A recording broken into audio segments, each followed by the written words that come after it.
টাকা আমরা এখতিয়ার করে রাখবো। আর আকাশের অবস্থা ভালো নয়, বৃষ্টি শুরু হয়েছে। আমি বক্তব্য দীর্ঘায়িত না করে শুধু এইটুকুই বলবো, আমরা আনোয়ারের অনতি বিলম্বে সকল আসামিকে গ্রেফতার পূর্বক অভিযোগপত্র যেন দাখিল করা হয় এবং আমরা আনোয়ারের পরিবারকে, তার আত্মীয় স্বজন, তার পরিবার, তার ভাই যেটাই বাদী হয়েছে তাদেরকে আমরা সর্বোচ্চ সহযোগিতার আশ্বাস দিচ্ছি। পাশাপাশি 1 নম্বর আসামি কথিত প্রেমিক শাহজাহান চৌধুরী মাহিকে অনতি বিলম্বে গ্রেফতার করে আইনের আওতায় নেওয়া হয়। আজকের এই মানববন্ধন কর্মসূচিতে আপনারা যারা উপস্থিত হয়েছেন সবাইকে জেলা আইনজীবী সমিতির পক্ষ থেকে অভিনন্দন, শুভেচ্ছা জানিয়ে আজকের এই মানববন্ধন কর্মসূচি সমাপ্ত ঘোষণা করছি।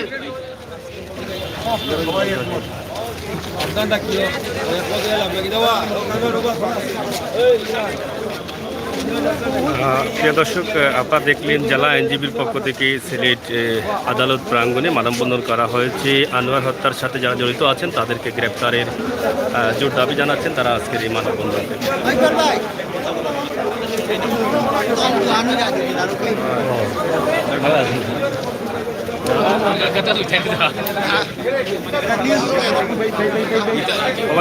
আমরা এটা দেখা দোকান বড় হইলে দেখাইতাম বললাম। আমরা দাবি করেছেন যে আসামি রয়েছেন আদালতে স্বীকারোক্তিমূলক জবানবন্দি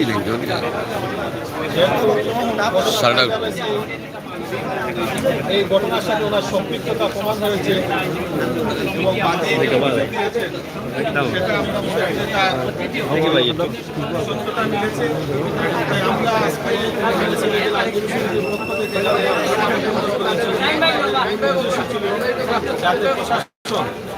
যেহেতু উনি ন্যায় স্বীকার করেছেন এবং এই মামলার মূল 1 নম্বর আসামি শাহজাহান চৌধুরী মাহি তাকে দ্রুত গ্রেফতার করে এবং যেহেতু উনি স্বীকারোক্তিমূলক জবানবন্দি দিয়েছেন, আমি মনে করি এই মামলায় আর দেরি করার কোনো কারণ নেই।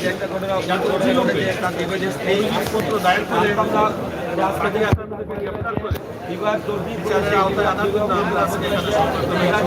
আমাদের পরবর্তী কর্মসূচি আমরা পরবর্তীতে নির্ধারণ করবো।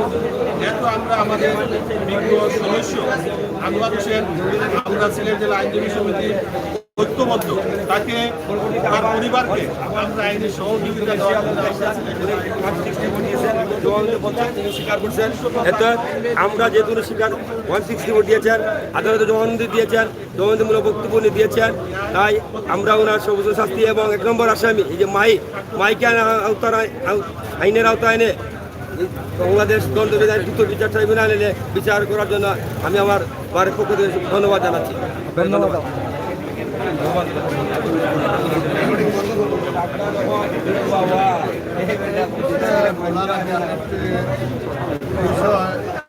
আপনাদের উপলব্ধিতে নিয়ে যেতে চাই, সেটা হচ্ছে আপনারা জানেন জেলা আইনজীবী সমিতি অতীতে এমসি কলেজের ঘটনা নিয়ে এবং রায়হান হত্যাকাণ্ড নিয়ে আপত্তিশীলভাবে ন্যায়ের পক্ষে এবং আইন অনুযায়ী বলিষ্ঠ ভূমিকা রেখেছে। আর আজকের যে বিষয়টা হচ্ছে যে আমাদের বিজ্ঞ সদস্য আনোয়ার হোসেন নৃশংসভাবে হত্যা করা হয়েছে এবং ইতিমধ্যে আপনারা জানেন একজন আসামিকে ধরা হয়েছে। প্রথম দাবি হচ্ছে যে অনতি বিলম্বে 1 নম্বর আসামি তার তথাকথিত প্রেমিক এবং বর্তমান স্বামী এই শাহজাহান চৌধুরী মাহিকে গ্রেফতার করে অভিযোগপত্র দাখিল করা হবে। আজকে একটি 164 স্টেটমেন্ট হয়েছে। গতকালকে আমরা যেটা শুনেছি যে ইতিমধ্যে ফরেন্সিক পূর্ণ ময়নাতদন্তের জন্য লাশ উত্তোলন করা হয়েছে। প্রথমেই ফরেন্সিক রিপোর্টের জন্য লাশ উত্তোলন করা হয়েছে এবং সেটা ইতিমধ্যে সম্পূর্ণ হয়েছে। সুতরাং এখন আর অভিযোগপত্রে অহেতুক কাল ক্ষেপণ করার মতো যুক্তিকতা নেই। তো যাই হোক, প্রিয় দর্শক, আপনারা দেখলেন সিলেটের আইনজীবীরা তাদের বক্তব্য দিলেন। আনোয়ার হত্যার বিচারের বিষয়টি তারা একদম ক্লিয়ারলি বললেন তারা কী কী দাবি করছেন, এবং তারা বলছেন যে আনোয়ারের পরিবার বা আনোয়ারের যে সন্তান রয়েছে তাদেরকে সহযোগিতার কীভাবে করবেন। তো সেই সহযোগিতার কথাও তারা বলে দিয়েছেন, 15 লক্ষ টাকা এবং 5 লক্ষ টাকা। পরবর্তীতে তারা আবার সেই টাকা আরেকটি সংগঠন আছে, সেই সংগঠনের সাথেও তারা কিন্তু আলাপ আলোচনা করছেন।